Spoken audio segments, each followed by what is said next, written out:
Hello, this is English Shorthand channel and the shorthand speed is 80 words per minute, which is very helpful for Staff Selection Commission stenographers exam for grade D. 5 seconds. Ready? Start. If because of the preventive detention bill the people of India do not want us, they can throw us out. It is all very well for certain honorable members to defy us to face another general election. Surely it was not very long ago that we contested the elections.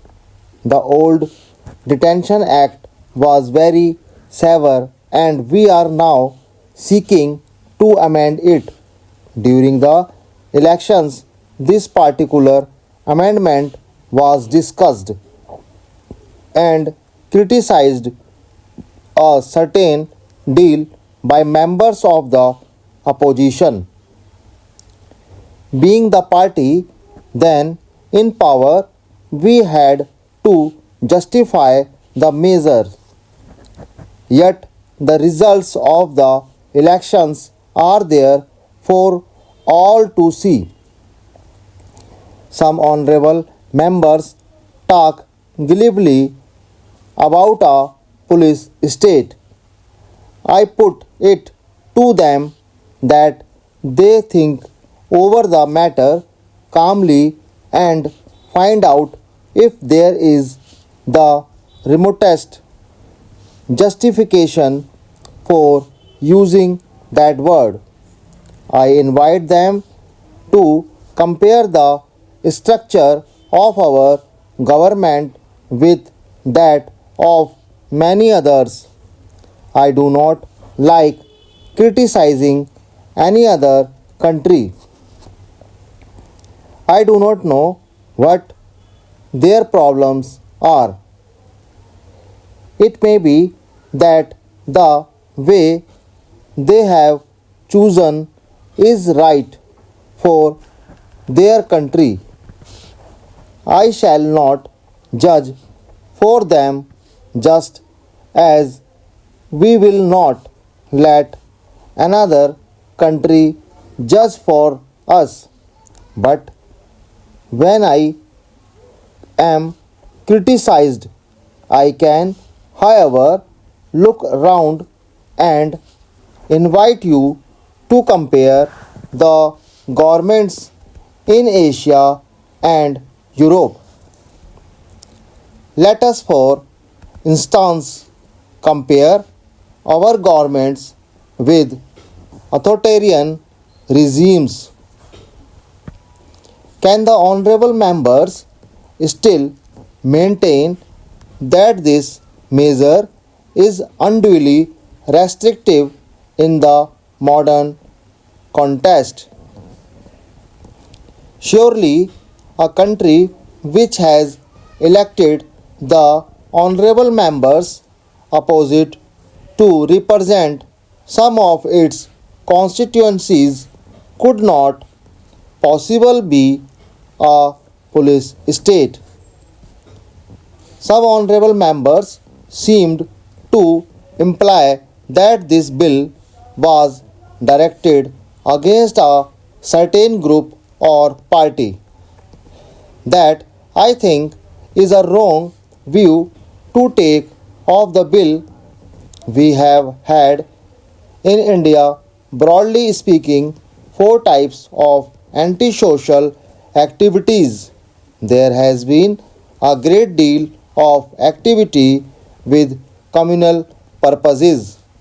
I am only referring to the activities accompanied by violence and not merely to expressions of subversive views. Then there is the communist activity, and when I say communist, I am not referring only to the activities of the Communist Party of India as such.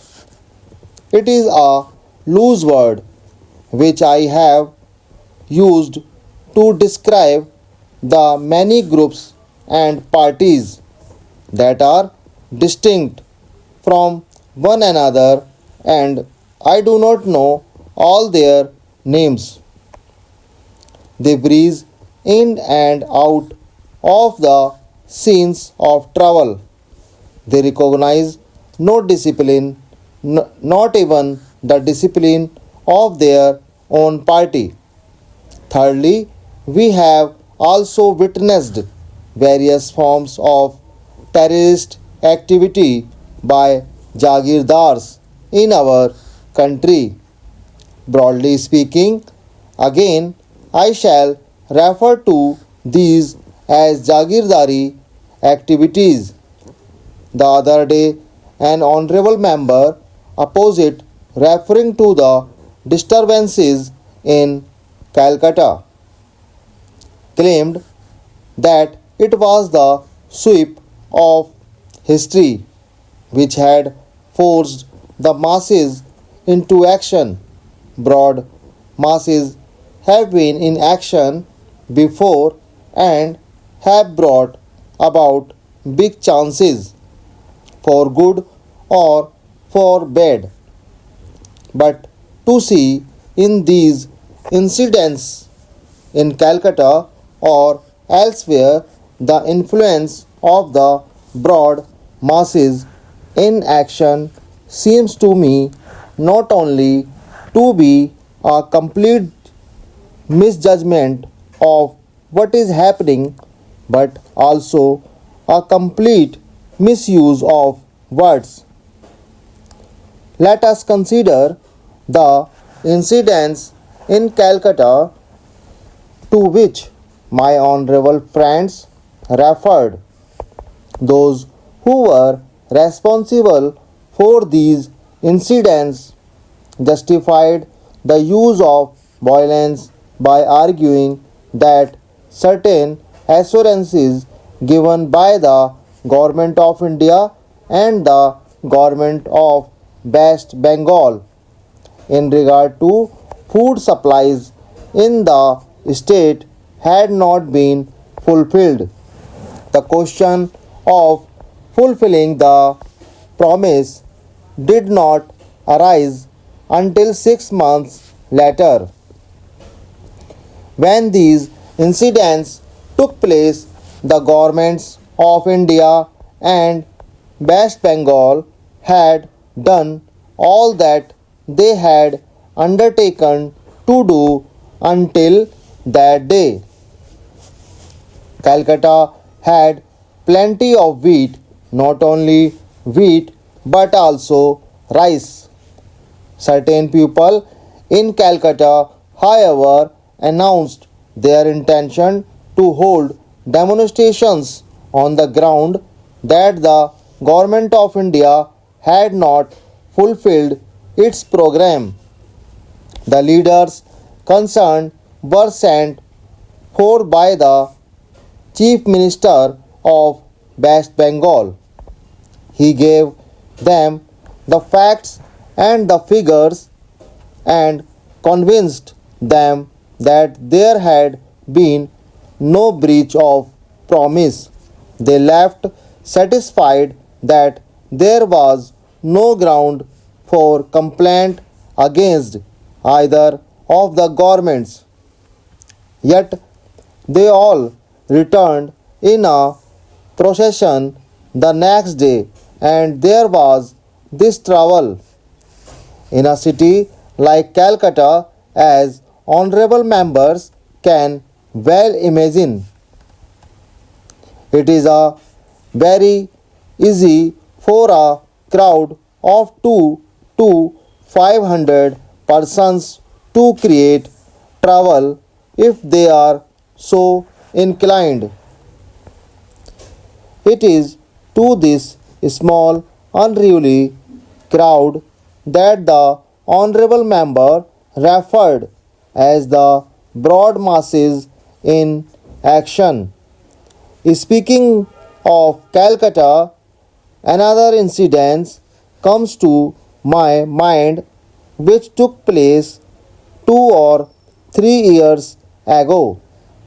Calcutta was then faced with grave and unprecedented problems because of the large influx of displaced persons from East Bengal.